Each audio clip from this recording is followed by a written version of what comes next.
अपनी वालदा वो जो है ना उनका मनसब संभालेगी और आगे जो उनका मिशन है वो प्रोसीड करेगी।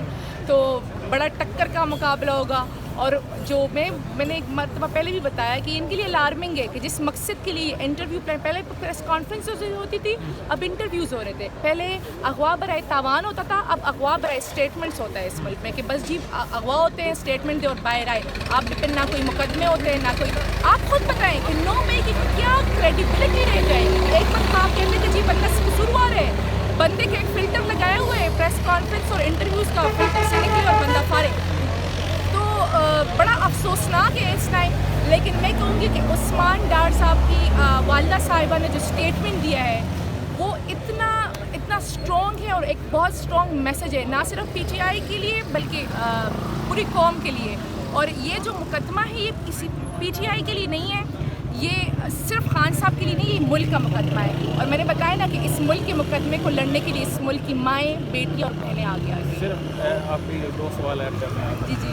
एक तो 9 मई के हवाले से बताएं कि कब तक ये सिलसिला चलना है। 9 मई का 9 मई कितने बंदों को और को ले जाएगा अपने साथ में वसीम अकरम प्लस उस्मान बुज़दार का भी स्टेटस। अब आप भी कानूनी टीम का हिस्सा है, तहरीक इंसाफ का क्लोज रही हैं, खान साहब से भी मुलाकात करते रही हैं। उस्मान बुज़दार के हवाले से अभी भी खान साहब के दिल में कोई रहम या इस तरह की कोई चीज़ है? मुझे उस पर मैं कमेंट नहीं कर सकती क्योंकि मुझे पता नहीं है उसका। और दूसरी आपने बात की 9 मई, तो आप बताएं 9 मई आपने कहा बहुत बड़ा सानिया है, लेकिन उसके लिए आपने जो फ़िल्टर लगाया हुआ है प्रेस कॉन्फ्रेंस और इंटरव्यूज़ का, तो आप बताएं उस वाक़े की क्रेडिबिलिटी क्या रह जाएगी कानूनी तौर पे। और रह गई बात अगर कोई इस प्रेस कॉन्फ्रेंस और इंटरव्यूज़ को खान साहब के अगेंस्ट कानूनी तौर पे यूज़ करने का सोच रहा है, तो मेरी उनसे रिक्वेस्ट होगी बराए मेहरबानी आप अपनी कानूनी टीम बदलें जो आपको ऐसे ऊट पटांगे मशवरे दे रही है। क्योंकि 9 मई में पहले ही से सुप्रीम कोर्ट के तफसीली फ़ैसले में खान साहब को बरी-उज़्ज़म्मा भी करार दिया गया और साथ में कहा गया था कि उनकी गिरफ्तारी भी जो है ना इल्लीगल थी। तो जब खान साहब की गिरफ्तारी इल्लीगल थी, उन्हें पता नहीं था कि उन्हें अरेस्ट कर दिया जाएगा और उसके बाद जो आवाम ने रिएक्शन दिया, लेकिन आवाम में उनकी वही वाली बात आलाकार शामिल हो गए थे, इसलिए लोग कहते हैं लोग नहीं निकल रहे। लोग क्यों नहीं निकल रहे? उन्हें बताया गया है कि आप अपनी आवाज़ उठाएं, लेकिन क्योंकि पता है कि लोग फिर निकलेंगे, ये लोग फिर कुछ और शामिल कर देंगे, दूसरा इंतशार करेंगे, तो करे ये और भुगते आवाम, ऐसे तो नहीं हो सकता ना। आखिरी सवाल, लतीफ़ खोसा साहब कह रहे हैं कि अब हो सकता है कि, बल्कि उन्होंने ये कहा कि अब जो है ना इलेक्शन में वकील हिस्सा लेंगे क्योंकि सिटीजन या सियासतदान जो भी हैं वो, जी ये मेरे सामने अगर खान साहब ने कहा था, मौका मिलता है जी जी, तो आप इलेक्शन में हिस्सा लेंगी? पहली बात तो ये है कि जी बिल्कुल मैं इलेक्शन में हिस्सा लूँगी।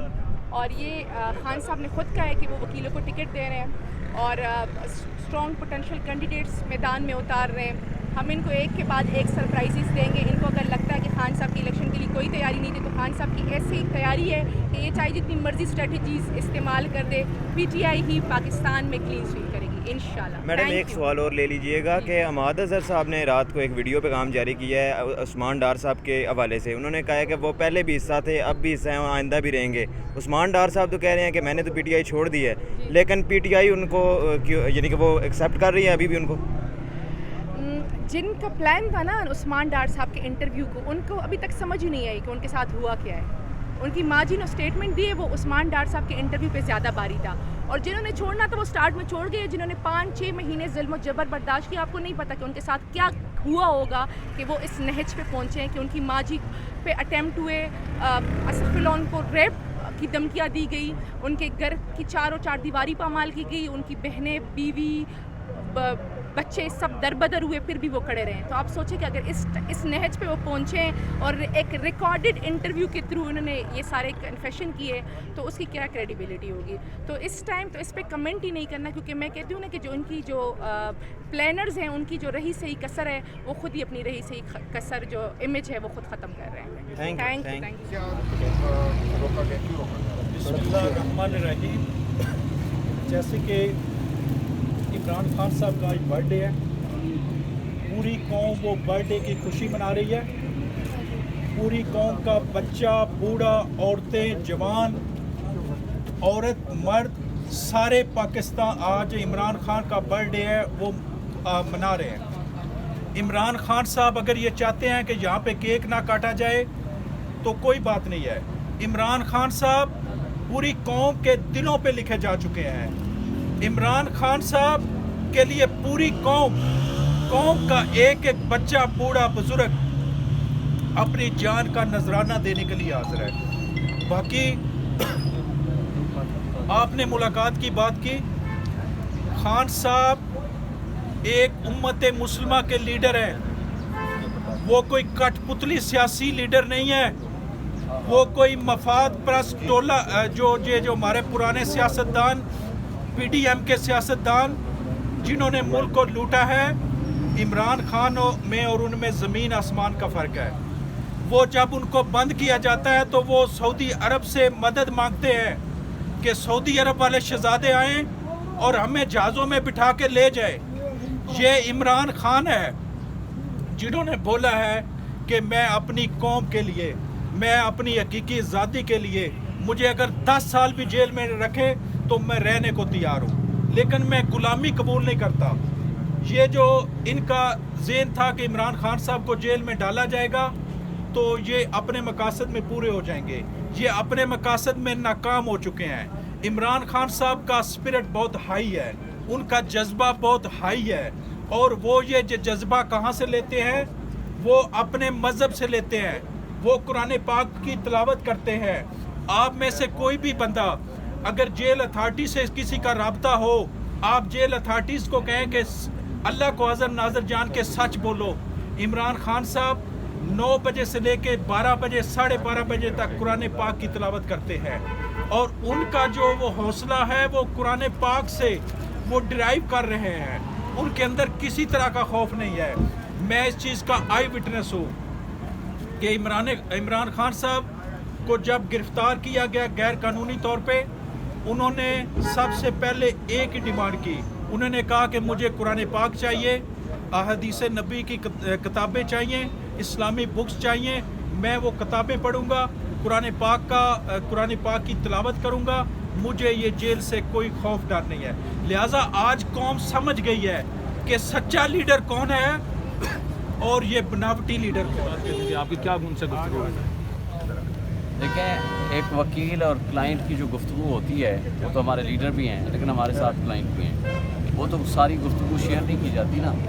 हाँ, आप ये कह सकते हो वो हाई स्पिरिट में हैं, और वो बिल्कुल उनको झुकाना, उन पे जिस तरह के भी ज़्यादतियाँ हों, हम ये समझते हैं कि इस मुल्क के लिए, इस मुल्क की खातिर जो शख्स कुर्बानियाँ दे रहा है वो है इमरान खान। और इस वक्त पाकिस्तान में आप ये कह सकते हो कि जो खौफ और जबर की फ़िज़ा है वो एक सिंबल हैं, वो एक अलामत हैं वो रोशनी की, और इसमें कोई शक नहीं है कि उनको जो facilities under the constitution law rules मिलने चाहिए वो नहीं मिल रही, और स्पेशली उनको जो वॉक की एक फैसिलिटी है जो कि रूल देता है, आइन देता है, कानून देता है, वो नहीं दी जा रही। और जो ये भी ड्रामा रचाया जा रहा है कि जी वो बड़ा बी क्लास है और वो सारी फैसिलिटीज़ मिल गई, ये भी गलत है। लेकिन वो इन चीज़ों पे बात ही नहीं करते। उनका सिर्फ एक ही मतबा नज़र है, इस वक्त मुल्क में जो लाकानूनियत है, जो आइन की पामाली है, जो आइन की मुअत्तली है, हम उसके लिए हम समझते हैं कि वो नहीं होनी चाहिए।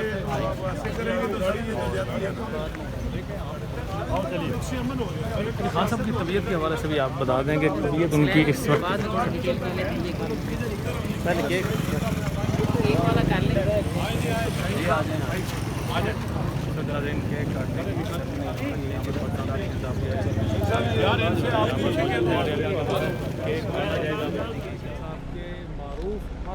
पाकिस्तान के मारूफ लीडर जेल में मौजूद हैं, जबकि उनकी सालगिरह भी फिलहाल को देखने में बड़ी तादाद में यहाँ पर मौजूद हैं। तो आज सालगिरह के हवाले से क्या आप पैगाम लेकर आएंगे? बिस्मिल्लाहिर्रहमानिर्रहीम।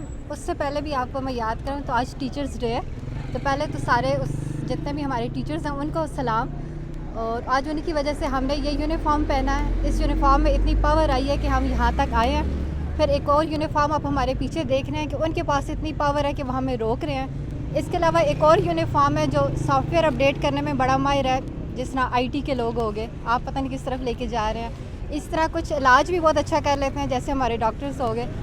तो दूसरी बात यह है कि खान साहब जो है उन्होंने हमारी सियासी तरबियत की है, तो एक तरह से वो भी हमारे कायद भी हुए और हमारे टीचर भी हुए।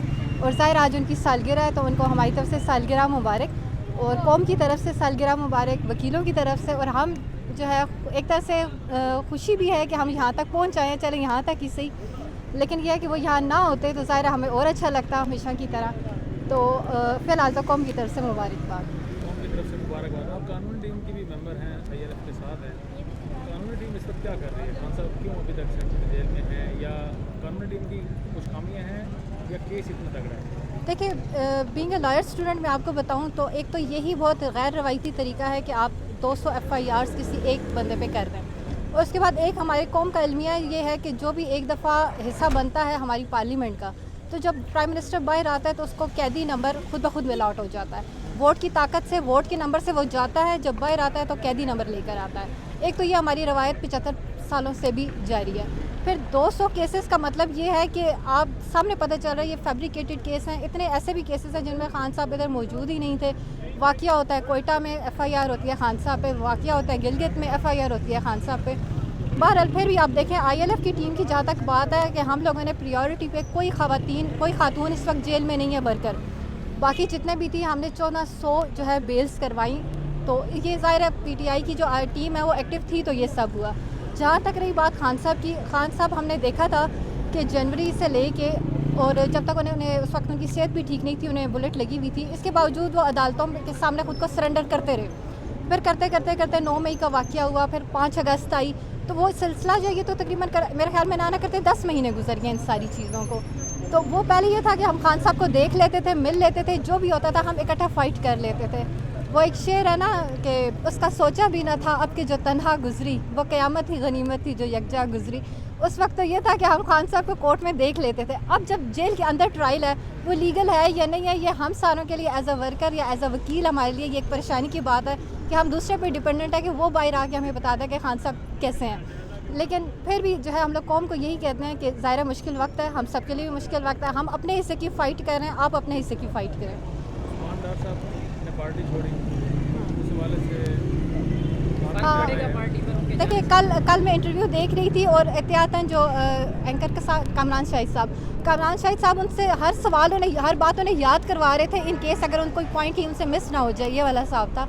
लेकिन उनकी बहुत कुर्बानियाँ भी हैं। देखिए हमने जब देखा था उनके पे दर पे उनके घर पे जो छापे पड़ते थे, उनकी वालदा के साथ जो बदतमीज़ी होती थी, कौम ने वो भी देखा है। अब जो है उनके लापता होने के बाद इस तरह अचानक से सजाद जा के उन्हें एक प्रोग्राम में ले आए हैं, तो हमें वो चीज़ हमें देखनी चाहिए। इसलिए पार्टी को तो पता नहीं फ़र्क पड़े ना पड़े, लेकिन मैं उनके लिए मैं कहती हूँ कि उनकी जो जब तक वो पार्टी का हिस्सा थे, जितना वो रेजिस्ट कर सकते थे, मेरे ख्याल में उन्होंने उससे बहुत बढ़ के रेजिस्ट किया। और फिर जब उनकी वालदा का बयान आ गया तो ऑलरेडी वो जब तक कामरान शाहिद का सारा प्रोग्राम जो है वो ज़ीरो हो गया। ये 9 मई के हवाले से मुख्तलिफ कारकुनान है PTI के, उनका तो पता है कि क्या राय दे रहे हैं। पाकिस्तान तहरीक इंसाफ का क्या मौक़िफ़? पाकिस्तान तहरीक इंसाफ का मौक़िफ़ देखिए, पहले तो ये है कि जो सामने आता है वो गायब ही हो जाता है। देखिए मसला ये है कि आप उन्हें कोर्ट में पेश करें, फिर ट्रायल चलता है, फिर हम कुछ उस पर बात भी कर सकते हैं। बंदा गायब होता है, किधर होता है आज तक नहीं पता। शेख रशीद साहब किधर है, किसी को पता है? कुछ पता ही नहीं है किधर गए।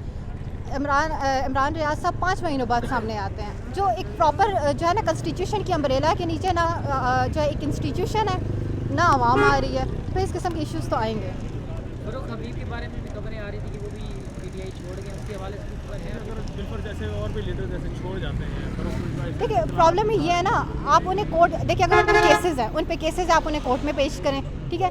ज़बरदस्ती की जब प्रेस कॉन्फ्रेंस करवाते हैं उस पर हम क्या कह सकते हैं? ये तो पार्टी को ज़बरदस्ती तोड़ने वाली बात है ना। Thank you. स्टार्ट में आपने वो सॉफ्टवेयर इंजीनियर्स और डॉक्टर्स की बात की, ये एक्चुअली डुअल मीनिंग बात थी, क्लियर कर दें कि हम इसको किस तरह लें इस बात। देखिए मैंने तो टीचर्स को सलाम पेश किया कि उनकी वजह से आज हम टीचर्स के बाद यूनिफॉर्म में आए हैं। एक यूनिफॉर्म हमारा है कि हम यहाँ तक आए, एक यूनिफॉर्म हमारे पीछे खड़ा है जो हमें रोक रहा है, हम उस यूनिफॉर्म की इज़्ज़त करते हैं। फिर एक यूनिफॉर्म ऐसा भी है जो हमारा इलाज करता है, वो डॉक्टर्स का हो गया। फिर एक यूनिफॉर्म है जो हमारे IT एक्सपर्ट्स हैं जो सॉफ्टवेयर अपडेट करते हैं। का भी इलाज होता है, होता रहता है। Thank you. पब्लिक बहुत ज़्यादा चाहती है, 80% पब्लिक जिसके साथ हो, और वो इसी अडियाला जेल में जहाँ पर आप इस बाहर खड़े हैं, इसी अडियाला जेल में कैद हो। सबसे पहले तो उनकी सालगिरह के हवाले से आप क्या कहना चाहते हैं, वो बताएं। बिस्मिल्लाहिर्रहमानिर्रहीम। मेरी तरफ से पूरी कौम को और पूरी उम्मत मुस्लिमा को खान साहब का बर्थडे मुबारक हो। आज हम जैसे आपको पता है कि खान साहब का बर्थडे है, उस हवाले से भी हमने मुख्तलिफ फंक्शंस किए हैं। यहाँ पे भी हम आए थे कि अडियाला जेल के बहर हम जो है ना उनका बर्थडे सेलिब्रेट करेंगे। लेकिन दुख की बात यह है कि हमारी कौम का जो अजीम लीडर है इस वक्त वो जेल के अंदर है, और जो कठपुतली हैं जिन्होंने इस मुल्क का बेड़ा गर्क किया है वो दंदनाते फिर रहे हैं, और बल्कि वो अपनी जो है ना पोस्ट वगैरह और सीटें लेके वो एंजॉय कर रहे हैं, और मुल्क को इन्होंने कहाँ गड्ढे में गिरा दिया है। अभी आप देखें कि महंगाई कहाँ पहुँच गई है। अभी जो हमारे मुल्क का जो स्टेट बैंक है, हमारी करेंसी है, वो कहाँ चली गई है। और एक ही सिर्फ वाहिद हल है कि इमरान खान साहब को आज़ाद किया जाए। इमरान खान साहब की जो पॉलिसी हैं उन पे पूरी दुनिया इत्मीनान करती है, और पूरी कौम इमरान खान साहब के साथ है। और सबसे बड़ी बात यह है कि जो हमारे ओवरसीज़ हैं वो इमरान खान साहब के अलावा किसी पे इत्मीनान नहीं करते। तो ओवरसीज़ जो हैं वो हमारा बहुत बड़ा एहसास है। तो इसलिए मैं समझता हूँ कि ये जो पावरफुल लोग हैं या पावरफुल ताकतें हैं जिन्होंने हमारे अजीम लीडर को पाबंदे सलासल किया हुआ है, वो होश के नाखन लें, वो होश के नाखन लें। खुदारा वो इस कौम के लिए, अपने मुल्क के लिए, इस मुल्क के मुस्तकबिल के लिए खान साहब को आज़ाद करें। जब तक खान साहब आज़ाद नहीं होते तब तक ये मुल्क जो है वो तरक्की नहीं कर सकता। दूसरी बात है कि ये जो इलेक्शन आ रहे हैं तो कभी सुनने में आता है जी कि ये इलेक्शन में निगरान वज़ीर आज़म, जैसे हमारे भाइयों ने कहा कि निगरान वज़ीर आज़म का काम क्या है। निगरान वज़ीर आज़म का काम तो ये है कि फेयर एंड फ्री इलेक्शन करवाना, इससे अगला उसका काम ही नहीं है। निगरान वज़ीर आज़म बैठ के पॉलिसियाँ बना रहा है, मुआहदे कर रहा है, अपना वो इस तरह काम कर रहा है जैसे कोई इलेक्टेड वज़ीर आज़म है। और उसने एक बहुत ही अफसोसनाक बयान दिया है। उसने बयान दिया है कि अगर इमरान खान साहब नहीं भी होते तो इलेक्शन हो सकते हैं। मैं समझता हूँ कि आप निगरान वज़ीर आज़म साहब, आप कौम में निकलें, मुल्क में निकलें, पब्लिक की ओपिनियन को जानें। पब्लिक जो है वो खान साहब के अलावा किसी इलेक्शन को पसंद नहीं करते। हमारी अवाम 90% अवाम ये नहीं चाहती कि इमरान खान साहब ना हो और उनके बगैर जो है ना वो एक नाम नहाद इलेक्शन हो। लिहाजा हमारे निगरान वज़ीर आज़म, निगरान सेटअप को भी पैगाम है, खुदारा ये ओहदे आने जाने हैं, आप थोड़े टाइम के ओहदे के लिए आप मुल्क का नुकसान ना करें। आप अगर कुछ कर सकते हैं तो independent fair and free election करवाएं, और इमरान खान साहब और पूरी तरीके इंसाफ को उसमें पार्टिसिपेट करने का मौका दिया जाना चाहिए। आप पाकिस्तान तरीके इंसाफ के इस वक्त बात करें तो बहुत करीब नज़र आते हैं। इमरान खान की अहलिया के भी आप वकील मुकर्रर हैं, इमरान खान के बेटों के हवाले से, मुलाकात के हवाले से। ये बताएं कि वो प्रोसीडिंग्स कहाँ तक पहुँची। अटक जेल में भी आपने काफ़ी ज़ोर लगाया कि उनके बेटों की टेलीफोनिक बात करवाई जाए, लेकिन उसके बावजूद अहकाम नहीं माने गए। अब अडियाला जेल में भी आप यहाँ पर मौजूद हैं, उस हवाले से क्या पेशरफ्त हुई है? भाईजान, आज तारीख का स्याह बाब चल रहा है। आइन और कानून हकीकी मैनों में मुअत्तल है, और हमारी जो अदलिया इसका बहुत बड़ा इम्तिहान है। मैं समझता हूँ कि अगर अदलिया ने अब अपना रोल अदा ना किया तो ये हमारा कानून का निज़ाम, इंसाफ का निज़ाम मज़ीद कमज़ोर हो जाएगा। जिसकी मिसाल ये है कि मुअज़्ज़ज़ अदालत ने आर्डर किया कि अटक जेल में इमरान खान साहब की उनके बेटों सुलेमान और कासिम के साथ बात करवाई जाए। वाज़े तौर पे आर्डर हुआ, आर्डर जेल अथॉरिटीज़ को कन्वे किया गया। जेल अथॉरिटीज़ ने उस रिटन ऑर्डर के बावजूद भी खान साहब की बात ना करवाई, और एक फ़ाल्स एक्सक्यूज़ लिया कि एक कन्विक्टेड बंदे की यहाँ बात नहीं करवा सकते। फिर मैंने मुअज़्ज़ज़ कोर्ट में आर्गू किया कि खान साहब अंडर ट्रायल है, अभी कन्विक्टेड नहीं है, लिहाजा उनकी बात कराने में कोई हर्ज नहीं है, कोई रुकावट नहीं है, कोई SOP या रूल जो है ना मना नहीं करते। जिसके बाद मुअज़्ज़ज़ कोर्ट ने दोबारा उनसे SOP और रूल्स मंगा ले। आज फिर मैंने कोर्ट के अंदर एप्लीकेशन मूव किया है कि खान साहब की जहाँ अभी चूँकि अडियाला जेल में आ गए, अडियाला जेल में उनके बेटों से बात करवाई जाए, जिस पे मुअज़्ज़ज़ कोर्ट ने 10 तारीख के लिए अडियाला जेल जो जेल सुपरिटेंडेंट हैं इनसे रिपोर्ट तलब कर ली है। और मैं उम्मीद करता हूँ कि आइन और कानून के मुताबिक जिस तरह दूसरे कैदियों के हकूक़ हैं, दूसरे सिटीज़न के हकूक़ हैं, इसी तरह खान साहब को भी ये राइट दिया जाए। और अभी SOP के मुताबिक कैदियों की बातें हो रही हैं। आप यहाँ मौजूद हैं मीडिया, आप जेल अथॉरिटी से सवाल करें, क्या आप सैटरडे को तमाम कैदियों की, उनके वारसान, उनकी फैमिली के साथ बात नहीं करवाते? तो ये सारे कैदियों की बात हो रही है और इमरान खान साहब की बात क्यों नहीं आ रही? ये बड़े अफसोस और दुख की बात है। अच्छा, ये बताएं कि आप इस वक्त लायर भी हैं आप बेहतर जानते हैं। मुझे पाकिस्तान तहरीक इंसाफ के सपोर्टर्स जो छोड़ कर जा रहे हैं उस्मान डार या दीगर 9 मई के हवाले से, पाकिस्तान तहरीक इंसाफ को कितना असर पड़ रहा है और 9 मई क्या देखते हैं कि है क्या? बेसिकली जो आप कह रहे हैं कि जैसे कुछ लीडरान है या कारकुन है वो छोड़ के जा रहे हैं, उस्मान डार, बेसिक चौहान, फवाद चौधरी, मैं समझता हूँ कि अब जब मुल्क में जंगल का कानून हो ना, बल्कि डंडे का कानून है, जब डंडे का कानून हो वहाँ पे फिर आप के सामने जो है ना वो कोई बड़ा मुश्किल हो जाता है, क्योंकि ये जो लोग जा रहे हैं, जुल्म हो रहा है, डर उनके खौफजदा करके, डिफरेंट तरीक़ों से हरासा करके। बेसिकली इनका मकसद ये है कि पाकिस्तान तरीके इंसाफ को ख़त्म कर दिया जाए। ये एक पार्टी को ख़त्म करने के लिए इतना जुल्म जबर हो रहा है जिसकी वजह से पूरे मुल्क का नुकसान हो रहा है। खत्म होगी पार्टी, खत्म हो जाएगी पार्टी इस तरह का? मैं कहता हूँ जी कि ये पाकिस्तान तहरीक इंसाफ, चाहे पाकिस्तान के सारे वकला को जेलों में डाल दें, चाहे पाकिस्तान के तहरीक इंसाफ के सारे कारकुनों को जेल में डाल दें, पाकिस्तान तहरीक इंसाफ जो है इमरान खान साहब पूरी कौम के दिलों पे लिखे हैं, ये कभी भी नहीं ख़त्म हो सकती। इसका ग्राफ और बढ़ रहा है और जो अवाम है इसको और ज़्यादा पसंद कर रही है और अवाम तहरीक इंसाफ के साथ खड़ी है। Thank you so much. Thank you so much.